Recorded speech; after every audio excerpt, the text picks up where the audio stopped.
And the weight, Mr. Chandler? 185 pounds. McGregor is back. That's right. He announced on his social media that he is going to be fighting Michael Chandler. I expected him to come out and just announce that he's going to be fighting Jake Gyllenhaal in the movie Roundhouse, and he was going to release some fight scene from the movie. So respect to Conor for actually announcing something that seems like a real fight. But let's be honest with ourselves. This was like the most disingenuous, low-quality announcement I've seen. You see Conor McGregor laughing when he says 185 pounds. The whole thing seems like a bit of a troll job. Now, I'm not doubting that Conor is going to come back to fight Michael Chandler, but you would think that for the return of McGregor, and I understand he does what the hell he wants and he breaks the rules, I get that, but you would think that the UFC would want to have their typical breaking news announcement with Dana White turning tomato red on camera, announcing this fight, announcing this card, a couple of stacked co-main event feature fight. You get the point. Instead, McGregor at a bar on New Year's Eve, about to get absolutely plastered, and you'll never fail to see one of those comments saying that McGregor actually looks healthy again. He looks way better than last week. They've been saying that for the past 3 years. Trust me, you'll see Conor McGregor in Saudi Arabia looking plastered again. Just give him a week. But let's talk about this fight. I cannot believe I see those comments all the time when McGregor pops out in public. He looks healthy.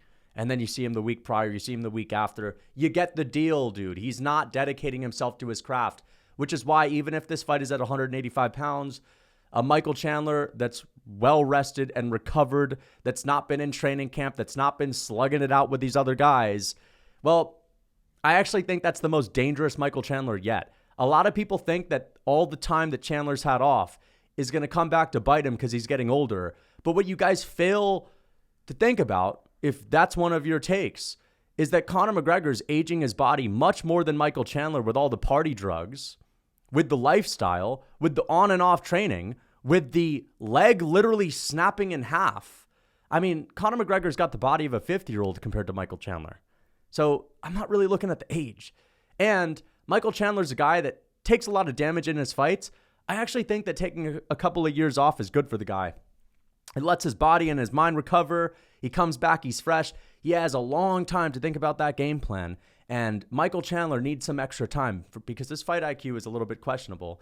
So extra time for Michael Chandler. I like that for him. 185 for Michael Chandler, 170, 155. No matter the weight class, I do believe he's going to go out there and slump out Conor McGregor.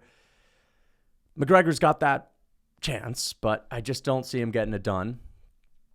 But I'm excited for this fight nonetheless. I'm excited for the antics. But again, I wouldn't be shocked if McGregor just fucks off again for the next 6 months, does another announcement this summer, calls out Michael Chandler, and just chooses not to fight forever just to spite him and mess with him. But we also have Leon Edwards hinting that he's going to make his return at UFC 300. And as much as I'd like to see Leon versus Bilal, as much as I'd like to see Leon versus Islam, because I think that's a much more entertaining fight, but Makhachev, I think he's going to be doing Ramadan. But here's the thing that I don't understand. Now that I just mentioned Ramadan, because I'm thinking that Makhachev versus Leon can't happen at UFC 300, but Leon versus Bilal could. Well, aren't both of those guys going to do Ramadan?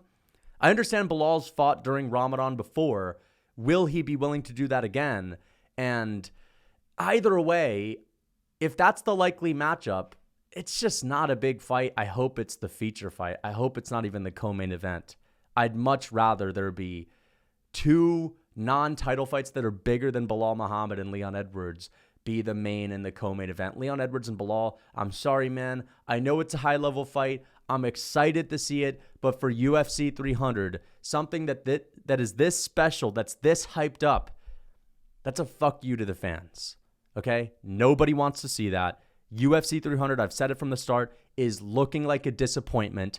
Bo Nickel is going to get a free win over Cody Brundage. It's the exact same thing as putting Francis Ngannou in front of a local hobo and just looking at a free KO. That's all it is. Yuri Prohaska fighting the most boring fighter in his division, where they could have just had him have an exciting showcase matchup versus Jan Blachowicz, Nikita Krylov. Hell, even Khalil Roundtree would have been better. And we also have Aljamain Sterling and Calvin Kattar, where we could have had two good fights rather than one if they had just did Calvin Kattar versus Yair and Aljo versus Ortega. Imagine the scrambles. But we're getting what we're getting, and there's no getting upset. But you know what? Again, I just think that a $1 billion company could plan a little bit better for UFC 300. And I'm not saying that I don't mind Leon Edwards and Belal Muhammad being on the card. I'm just saying I don't want it to be the main event. Don't take this as I don't want to see the fight. Belal Muhammad absolutely deserves that spot, but it just feels wrong to put it at the top of that card. You know what I mean? Like, I'm starting to think we are really going to get Belal Leon, Shevchenko Grasso, and Zhang Weili versus Yan Jiaonan, and that's going to be the big three for UFC 300. My nightmare is coming true, and I don't want to see that. I know McGregor's not going to be on it. I understand there doesn't need to be a bunch of title fights. There just needs to be a bunch of sick, epic fights. Please don't make it Nate Diaz and Dustin Poirier next. Please don't bring Nick Diaz on this card either. It's just mind-boggling how a $1 billion company could have so many phenomenal athletes that are entertaining, and they can fuck something like this up with so much time to prepare for it. They've had a whole year to think about UFC 300. They've been able to manage the way that the cards are going to look before, the cards are going to look after. I just don't understand this, man. I really don't understand this. I made a UFC 300 card builder. It's there, UFC brass. If you guys are watching the video, I doubt that you are. But if you guys are watching and you want some sick ideas, check out that video. Otherwise, guys, I'm afraid it ain't going to be so good. But let's talk about the matchup because I am excited. I know that all of this ranting that I'm doing, I just like to rant. You guys know this by now. Me ranting doesn't mean I'm in a bad mood. I just like to rant because I know how much better things could be. And I like to talk about it. But listen, I do believe that Leon Edwards is going to beat Belal Muhammad. And I think he's going to make it look relatively easy as he always does, but it's going to be uneventful as it always is with Leon Edwards. I know all of a sudden people are saying Belal Muhammad's the rightful champ, Belal Muhammad's the rightful champ. We've underrated him forever. Now that we're no longer underrating him and we all recognize that he deserves a shot, we no longer hate him and he's the best fighter ever. That's not how it works, okay? Belal's a good fighter. He's a good fighter, but I see a lot of people doing a complete 180 switch on Belal. He's a good fighter. He's probably better than Covington. He's 35 years old. We know the stat. Even at welterweight, only 2 fighters have ever won in title fights at the age of 35 or older. And I'm sorry, man, Belal Muhammad's best thing is his kicking game. And he's a guy that actually does better on the back foot. Belal Muhammad is going to be kicking with Leon Edwards. Leon Edwards at this point, I think he's proven, is an elite grappler that has amazing takedown defense, that's a massive welterweight for the division. He doesn't have to fear the power coming in his direction. And if you watch their first fight, he wobbled Belal Muhammad in the first round with a head kick. It wasn't a dominant fight, but he looked to be the better guy. And Leon has improved a lot since then. So has Belal. And Belal's hungry. He's definitely hungry. And I want to see this fight. I want to see the buildup because I don't like how Leon Edwards is trying to put Belal down and act like he doesn't deserve a title shot. I don't like what Leon's doing, saying Belal's boring. Belal's boring. You are the most boring fighter in the game. Leon Edwards is more boring than Belal, outside of the Kamaru Usman trilogy, of course, because that was actually a really good performance. His only entertaining fights have been with Usman. Belal Muhammad, even though he's boring, he's not as boring as Leon. But I think that Leon Edwards is going to make this look super boring, just like he did with Colby Covington. His distance management is elite. He's going to be at kicking range with Belal, and he's just simply better there.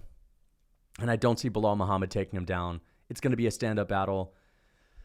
Yeah, you know the deal. Leon's probably going to get it done like 48-47. Anyway, let me know what you guys think in the comments. Michael Chandler, I'm picking him to knock out Conor McGregor in the first or second round.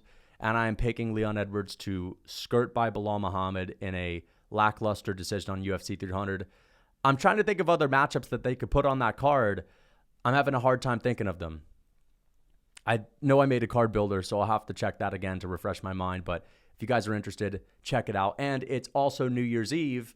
So happy New Year's. And I want to thank you for all the support at the start of the year. I think we had just passed up 1,000 subscribers. We are at 58,000, almost 59,000 subscribers. My goal was to be at 10,000 subscribers at the end of this year. We have completely blown past my expectations and goals, which is amazing.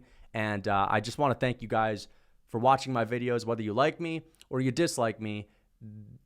I'm doing what I love for a living. I'm talking about MMA for a living, and this is my passion. So I just wanted to thank everyone. Until next time, have a happy new year.